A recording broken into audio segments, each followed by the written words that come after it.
What's up, everybody? Welcome to my channel. You too can be great. This is the Marriage Bootcamp Hip Hop Edition, Reality Star Season 16, Episode 3 review.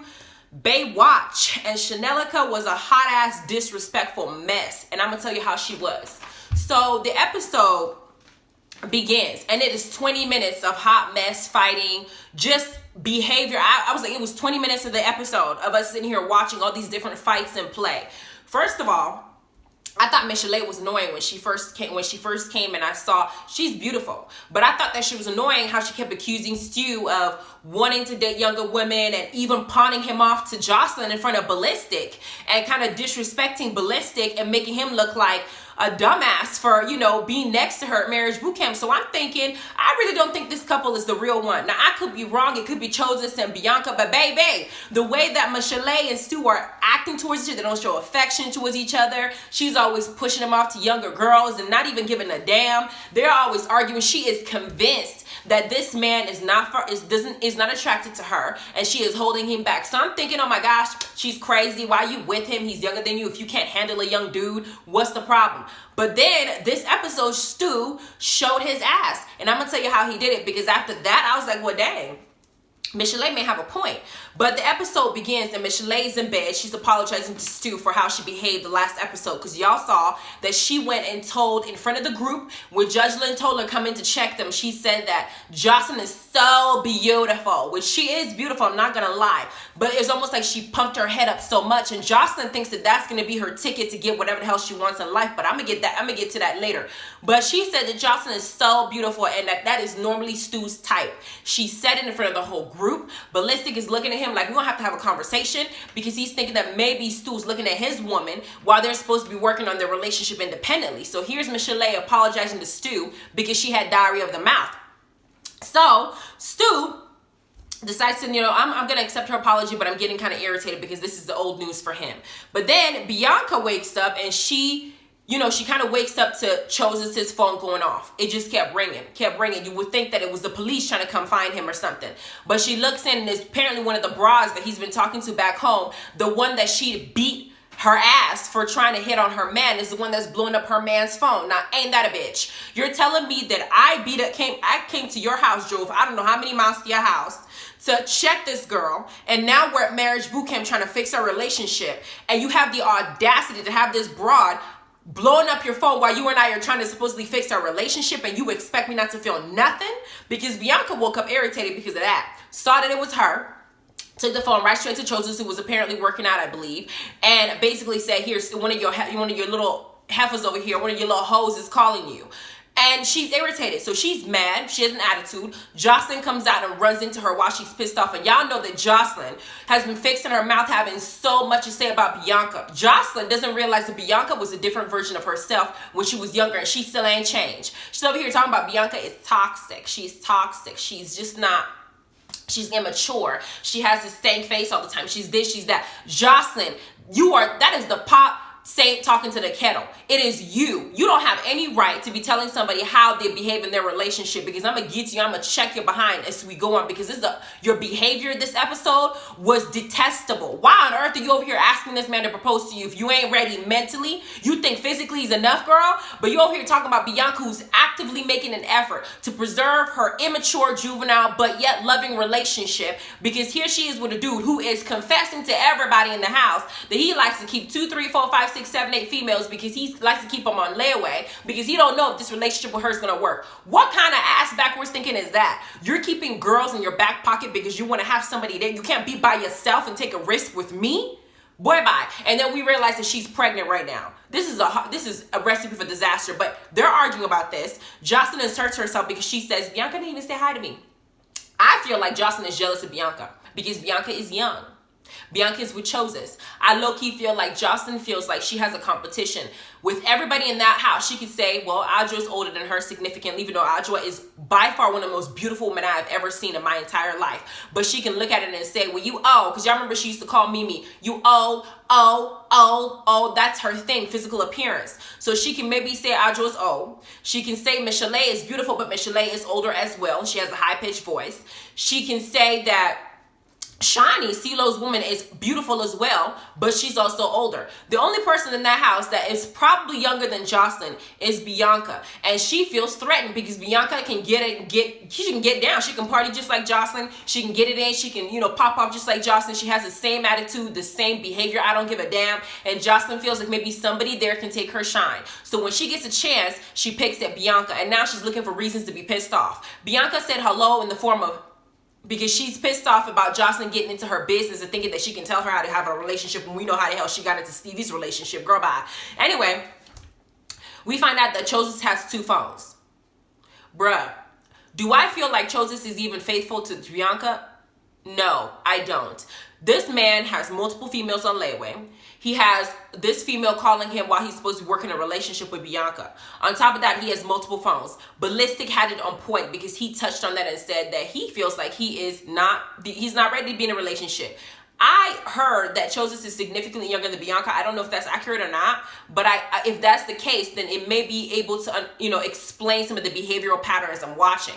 Because why do you have 2 phones? Number one, why do you have girls on layaway? And it's nice that he was honest with Bianca about it, but shit, what are you doing here at Marriage Bootcamp then if that's the case?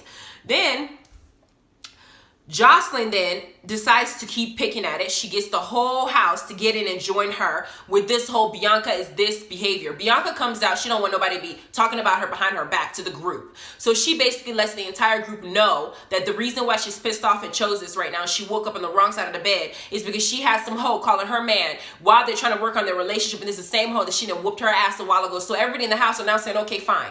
Whatever Joseline said, it started not to make sense because we're watching Bianca behave, and now we understand why her temper is the way it is and why she's feeling this type of way that she's feeling. Joseline to mind her business, but Joseline feels like maybe now she didn't show her ass. So what does she do? She finds a way to make it about herself. She starts crying.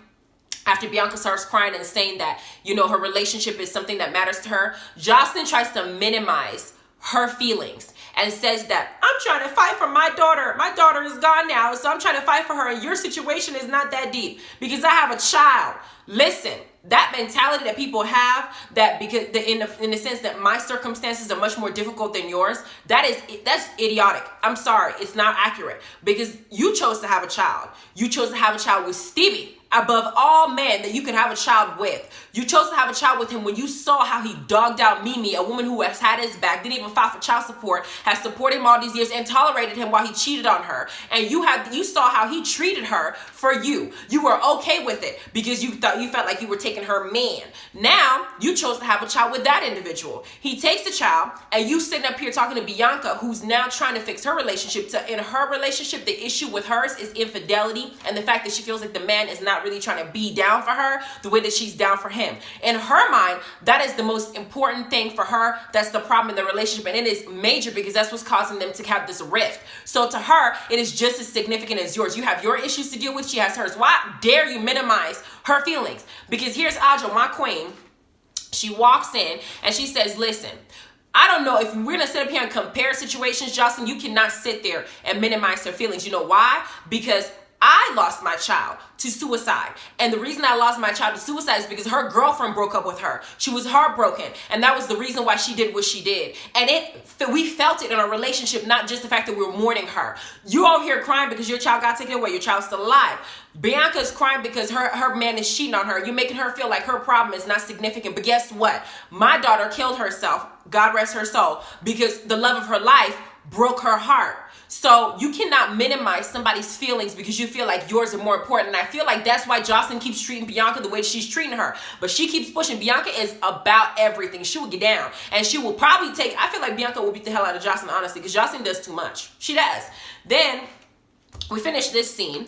Then we got the pool party situation, and that's supposed to bring out their inner jealousy and really show them, the couples, what's going to happen when with their partners when they're out in life and somebody's giving them what they themselves are not giving them, right? So we got Chose out in the pool party. We got Joseline out in the pool party. We got Shani out in the pool party. We got Aja out in the pool party. And we got Stu out in the pool party. The first thing Stu does the whole time he's there is do exactly what Michelet has been accusing him of. Every girl here could be my type. Oh, I feel like I'm gonna get in trouble. I can't be in that pool because they start skinny dipping. He was like, oh my gosh, oh, these girls are so beautiful. Yes, flirting and looking like he was a boy at a candy store. I don't know what's going on between him and Michelet, but Michelet was absolutely right. As soon as he was in that element, that was all she wrote. Because he, in his head, thinking, oh, well, she ain't here. She ain't gonna see what I'm doing, so I'm gonna go here and show everything that she has been talking about. We all saw you behave. So you can't make her look like she crazy now, because now we see your true colors. We got Audra by the pool, being classy, being beautiful, being a wife, being a queen, knowing what she's supposed to be doing, gorgeous as she is. And of course, some guy comes up to her, talking to her, and she was respectful to Styles, even though Styles feel like he doesn't deserve it because he cheated on a woman who still would never do that to her man. I don't feel like if Styles cheated on her, knowing how she carries herself, and he himself is saying that no matter everything that they've gone through with the loss of their daughter, with him cheating on her, she has still stayed by him this whole time. And you got yourself a winner, because Audra carried herself appropriately. And Styles felt like, you know what, now I'm able to see how she acts when I'm not around. And I feel even worse, because I feel like, how could I have hurt this woman so much when she, even when I'm not around, will still do right by me? Now that's a woman you got to keep. Where we go over to Chosis, who's, you know, being flirtatious, partying, doing what he's supposed to do. Bianca announces that she's not jealous. At first I said, hell no, girl, you jealous. You're full of jealous. Knock it off. But then she explains her jealousy. She said, I will party with my man as much as he parties, so I'll be there. I'll be in there with him doing what he's doing. The problem is, if I find him having a conversation with another girl, building a connection with her emotionally, and then this heifer pops up at some party, obviously this girl wants something more, then I got a problem, because now you're overextending yourself and you're being too friendly and you're basically testing my relationship. You can have fun, enjoy yourself, but don't cross that line. At the same time, I feel like it's a slippery slope. If you put your man in that situation to where he can interact with all these girls in a flirtatious manner, there's some girls that are going to want to go more than that. So wouldn't it be better to just cut it out? If you guys don't want to be together, to just cut it out completely and just not put that kind of baggage on your relationship? I don't know. Maybe Bianca's trying to be progressive, but I feel like that doesn't work, especially because I think Chose is a little bit immature. I don't think that that's going to work in their case. Then we get up to Shani. Shani has a couple dudes talking to her, really, you know, asking her questions, and they're listening to what she's saying. They're not overpowering the conversation by inserting their opinion and try to relate it to themselves and make it about them. They are making it about her. They are validating her feelings. They are validating who she is. They're listening to her thought process and making sure that she knows that they understand what she's saying and that she matters and her words are important. CeeLo, of course, you can tell he's a little bit jealous. He's like, I don't like it. But this way, I don't like it. Of course you don't like it, but guess what? Every time she speaks, it's like you feel like you are CeeLo. CeeLo Green. CeeLo, the famous songwriter, the very talented singer, everything. And you feel like your stardom makes you a catch to a lot of women. And here you got a queen who has very interesting things to say, I would say. And she's beautiful. And you tend to overshadow her and overpower her all the time. And here you are watching another man give her the same attention that she's been asking from you. And you jealous? Jealous, CeeLo? How do you feel? Anyway, the next scene, the next portion is Ballistic going ballistic. Why? Because Joseline decides to go into her party element. While she's in her party element, she decides that she was going to feed some complete rando that she just met some food. And not only that, she got on her hands and knees, child, and she was twerking like she was back at the strip club. If you want somebody to make you their husband, do you think that it is appropriate for you to behave that way? What man wants a wife who at drop of a hat like this, all you got to do is say one thing and you're on your hands and knees twerking, having your coochie out in front of everybody to see you shaking and twerking? And do I want that? You're supposed to be twerking for me. Let that be just for me. If we were in a strip club, it was just me and you, then yes, I'll be all for it. But you got complete strangers around you in front of people that are going to be in boot camp with us. And they're watching you scream that I'm supposed to propose to you. And that's what you're doing. This is what I meant in one of my videos. You have to respect yourself in order for you to expect somebody to respect you. And then to add insult to injury, Joseline tells Chosis that they should not repeat what happened because she already knew that her actions would be disrespectful to her man, who's been saying, I treat you like a queen, treat me like a king. Joseline got a jewel, but I feel like her behavior is gonna make her lose this man. And she feels like she knows she got a jewel, but she's like, she doesn't want to let the reins go. let him be who he is. She still wants to have a lot of control. She wants to keep the man and make him a jewel, but she's trying to protect her heart by trying to stay strong and not change, At the same time, you got yourself a good man who you said treats your daughter like it's his own, who's treating you like the woman, who's not playing you, not cheating on you, not penishing like he said, and you out here at a drop of a hat bending over and twerking like you want somebody to hit it doggy style. And then not only that, telling people to not go to him and tell him the truth because you knew that what you were doing was wrong. Why would you do that? Why would you put yourself in that position? If you know that something's going to hurt your man or your woman or whoever the heck you're with, why would you deliberately do something that you know will hurt them and then tell somebody not to tell them? Why? Because the opinions of complete strangers matter to you more?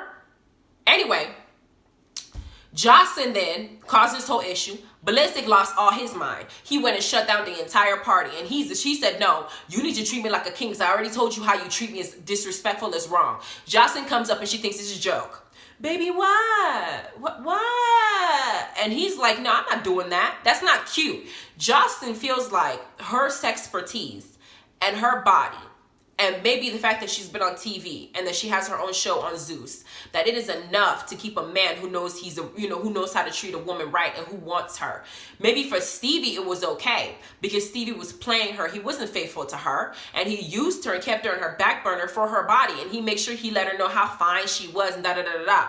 And she was okay with that. But you have a man who not only feels like you're fine, but he's also willing to respect who you are as an individual and as a person. And you think it's funny when he's mad at you for doing what you just did, when you blatantly disrespected him, and we all watching it on TV as well, girl. I don't know if it's a storyline. I don't know if it was something that they planned. I don't even care. But that was wrong because Ballistic lost his mind, if we're playing with it. And he basically says that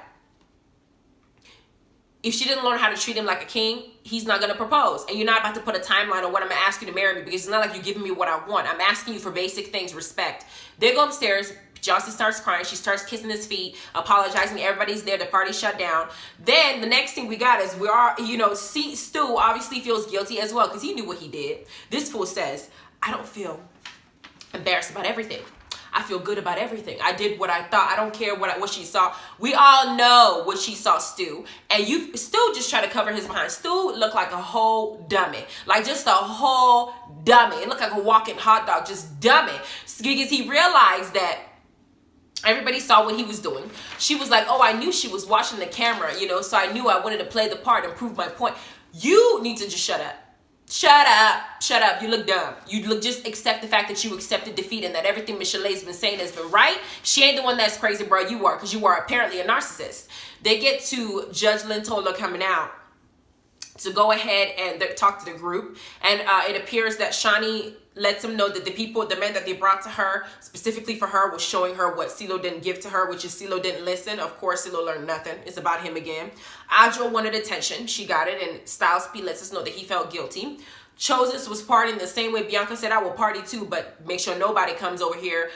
You've been talking to them for a while. Now she's saying it. Choses is side-eyeing her like this. Then we got Stu, full of crap, like I just said. And Joseline, of course, still didn't want to take responsibility for her actions. Kissing his feet was just a show, because here is, what's his name? One of the therapy people bringing it up and explaining to her what she did, and she's on the defensive. I feel like you're instigating right now. I do, because I already apologized about this and da-da-da-da. Joseline, girl, sometimes it's okay for you to shut the hell up and just listen, because you have all these stuff to say about Bianca and her motherfucking relationship, but your ass don't want to shut up and get some genuine advice from somebody who's trying to help you get the ring that you want, because your man is expressing that you don't know how to respect yourself or him. Girl, shut up and listen. Then Judge Lintola shows up, and here she is. She decides to talk to Stu, and Shani decides to check Stu for the rest of us, because she basically lets Stu know that we know what Miss Shale's been saying this whole time, and you can't sit up here and make her look like a fool. So at this point, Shani, in a respectful way, basically told Stu to shut up. And I was very proud of that. We got Choses wanting to keep people back in his back pocket. And then basically the episode ends up with Choses and Bianca fighting again, because Choses is still playing with her. I really don't know how I think they have a baby coming, and I feel like that he's the daddy, because Bianca's almost due. I don't know how this couple's gonna last. I feel like a single baby mom is well on its way, because I'm watching Choses and how he's treating Bianca, and I feel like Bianca's putting more into this relationship more than him, and I feel bad for her, because I feel like she's in love, genuinely, and he's in lust. genuinely he may love her or have love for her, but he played too much. Anyway, please like, subscribe, and notification bell. Let me know what you think about this episode. I'm gonna go ahead and review Love and Hip Hop because I can't wait to see what's gonna happen in this episode. Love and Hip Hop Miami was not too fun last week. Hopefully it's better this week, but I will definitely be reviewing Love and Hip Hop New York. Okay, bye.